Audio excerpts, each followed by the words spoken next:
The film begins in a snowy neighborhood with a festive atmosphere of Christmas that is celebrated by all of the families. But a woman named Ashley does not seem to share the holiday spirits, for she cannot spend this Christmas with her family.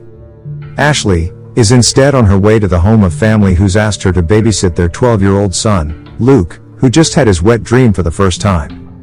Luke shared his experience with his friend, Garrett, who had experienced the same thing. Luke has romantic feelings for Ashley, and he tells his best friend that he is going to make out with her tonight. Garrett, however, thinks that Luke is too young for Ashley, but Luke is determined to work out his plan. Not long after, Ashley arrives, and is greeted by Luke's parents who are about ready to leave for Christmas party. It is revealed that Ashley has been babysitting Luke for quite some time, since he was just 8 years old, which explains why the parents trust her to handle the now brattier preteen Luke. Luke's mom tells Ashley that Luke has started sleepwalking again, so Ashley will have to keep a pencil on his door handle to know if he is in his bedroom at night. When Luke's parents and Garrett leave, Ashley talks to her boyfriend, Ricky, who insists on meeting her but she refuses. Ricky, of course I wanted to see you. However, as time goes, it appears that Luke is eager to show her that he is no longer a boy. He starts pulling off harmless stunts to showcase his courage and maturity, and is keen on impressing her. That, give it to me. Lucas, stop! Lucas, I'm so serious right now. While she goes to drain the champagne bottle in the kitchen, she finds the backyard door open and shuts it. She receives a call from Ricky again and hangs up, because of an argument between the two that irritates her. Even though Luke knows that her boyfriend keeps calling for her, but it doesn't deter him from trying to seduce her. Ashley then receives a call on the telephone in the kitchen but no one answers, and goes to watch a horror movie with Luke. Luke tells her that she shouldn't be dating a guy like Ricky, but Ashley shuts him up saying that Luke is kiddo. She then says that she forgot to order the pizza, but just then they hear the doorbell and find a pizza delivery boy. Ashley tells the delivery boy that she hasn't ordered the pizza, but Luke says that it might be his father who ordered, so he takes the pizza. They end up eating the pizza and watching a horror film together. Luke keeps trying to make a move on her, even goes as far as inappropriately placing a hand on her thigh, which she brushes off, and leans on her shoulder. He is interrupted when Ashley gets a phone call and answers it. Yeah, I don't know, I said we'll see. She returns to sit next to him after the phone call, and they watch the movie a little bit more, until Luke suddenly moves to kiss her forcefully, putting her off and scaring her. As a result, Ashley gets up, blatantly refusing his advances now. Ashley gets a call from a man who tells her that he can watch her, so she goes to the backyard window but sees no one there.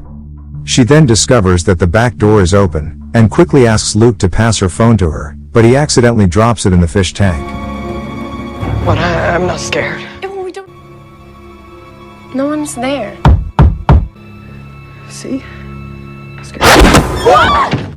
The intruder reveals himself to be Garrett, who had planned to pull a prank on Ashley by scaring her. Then all of a sudden a commotion can be heard from upstairs. Ashley takes the kitchen knife and climbs upstairs to investigate, followed by the two boys. Jesus, what are you doing? Stay down.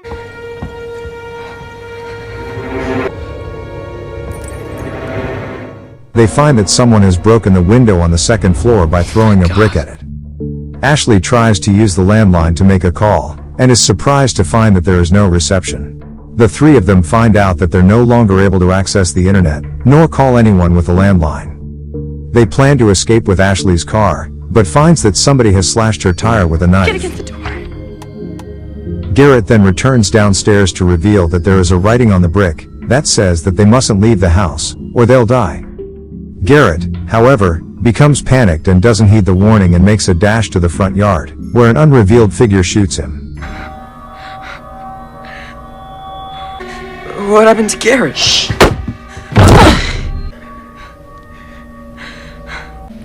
We're gonna get through this, okay?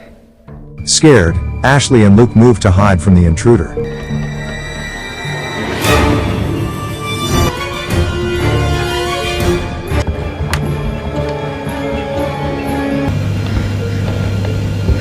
What do they want? They decide to hide in the attic, avoiding a mysterious figure who has now made their way inside the house. Luckily, the intruder is unaware of their presence in the attic, so he walks out of the room. Ashley is then freaked out by a spider and is about to fall off the attic, but Luke saves her. After that, they step down from there, and Luke goes to retrieve a gun stashed in his parents' bedroom. He then takes Ashley to another room, even though the intruder is still roaming around the house. Okay, go. Luke, going out there's no briefcase.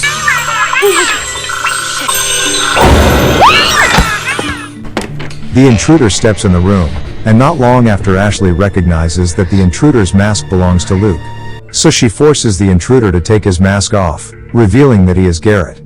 As a result, Ashley becomes very angry when she learns that Luke wanted to seduce her, by scaring her and staging a rescue. Now furious since his plan was foiled, Luke slapped Ashley so hard that she fell down the stairs, knocking her out.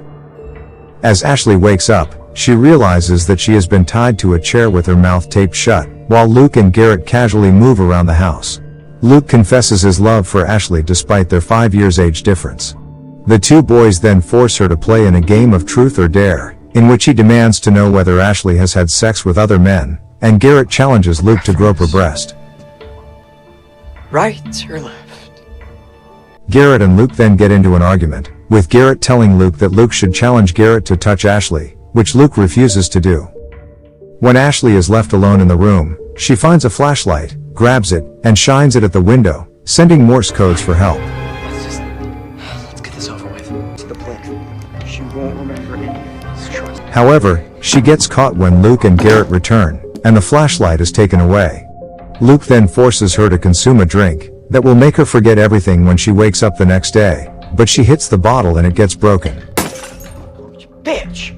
All of a sudden, the doorbell rings, and Ashley tries to scream for help but is stopped by them. He plays loud music on the tape, and finds that it is Ricky on the door, who tells him that he has come to see Ashley after receiving a text from her.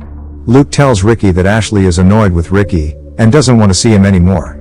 Ricky decides to leave but he asks Luke to give her the flower bouquet he has brought. But when Luke opens the door to take the bouquet, Ricky gets inside the house forcefully. In the other room, Ashley knocks herself to the floor and secretly takes a glass shard. Luke tells Ricky that Ashley is upstairs because of suffering from a period cramp. As Ricky heads upstairs and searches for her, Luke grabs a baseball bat from his bedroom and knocks him out. Dude, what happened? The two end up brawling on the floor. Hey! Where is she? Fucking dead, you little piece of shit! Hey! Garrett then walks in on them with a shotgun in his hands. Get on your knees. Please. Okay. Luke takes the opportunity to knock Ricky out. Ricky is now tied up to another chair next to Ashley, and at this point it is revealed that it was Luke who texted Ricky from Ashley's phone. Garrett did not know that this was also part of Luke's plan, so he argues with Luke, who somehow calms him down and settles things with him. After that, Luke forces Ashley to call her boyfriend, Jeremy, and ask him to come over, but she doesn't listen to him, so Luke calls him himself. At the same time, Ashley takes this opportunity to begin breaking herself free from the chair using a glass shard. Ricky deliberately pees himself to divert Luke's attention, who cleans the floor and goes outside to throw the wipe. While he is away, Ashley unties one of her feet and later unties another foot.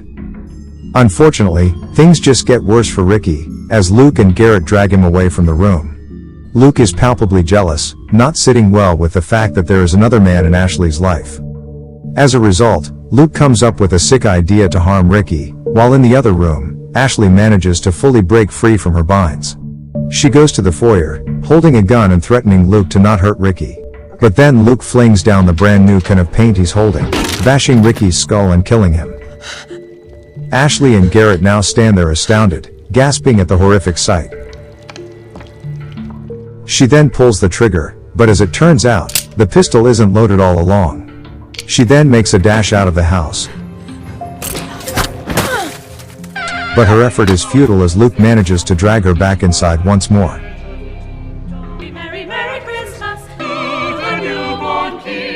He ties her up again with Christmas lights, and gleefully steps out to the porch to greet the carolers outside. Garrett, however, is visibly shaken and petulant due to Ricky's death. Jeremy the ex later arrives at the front door, and Luke warmly greets him. Luke proceeds to tell Jeremy that Ashley wants an apology letter from him before he could meet her. Unbeknownst to Jeremy, Luke has hatched an elaborate plan to kill him. This boy manages to slip a rope around Jeremy's neck and begins pulling, suspending Jeremy in the air and effectively hanging him on the tree, killing him. Inside, Garrett has now changed his mind after Ashley makes him realize that Luke is not a good friend, and he only uses and manipulates Garrett for his benefit. But unfortunately for him, when he attempts to release her, he gives her a peck which frustrates Luke and he shoots Garrett for touching Ashley. He shouts at Garrett telling him that he has forced Luke to shoot him. You shot me.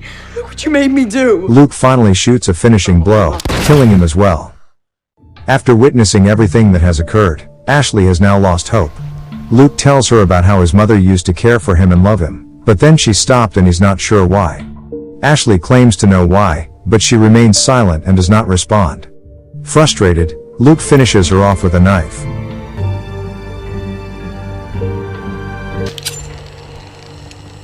Good night. With no one else left alive, Luke joyfully begins moving around the house, staging the bodies and creating a fake crime scene.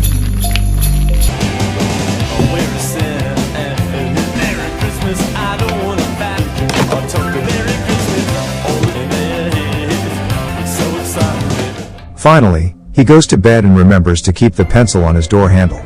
Failing at keeping the pencil on the door handle, he decides to enter his room from the window. Later, when the parents finally arrive, Luke pretends to be asleep in his bed, supposedly unaware of all the violence that happened around the house. Her mother holds him and the police as well as the medics are called to the scene. At this point, we can see that Luke is satisfied of his success. But it doesn't end there, as a medic shouts that there is someone left alive. This someone is none other than Ashley herself. Luke looks through the window, mortified, as Ashley is hoisted up into an ambulance. She notices Luke in his room staring at her and flicks him off. Before the film ends, Luke gets afraid that Ashley will disclose everything to the police. He tells his mother that he is very worried about Ashley, and wants to visit her at the hospital.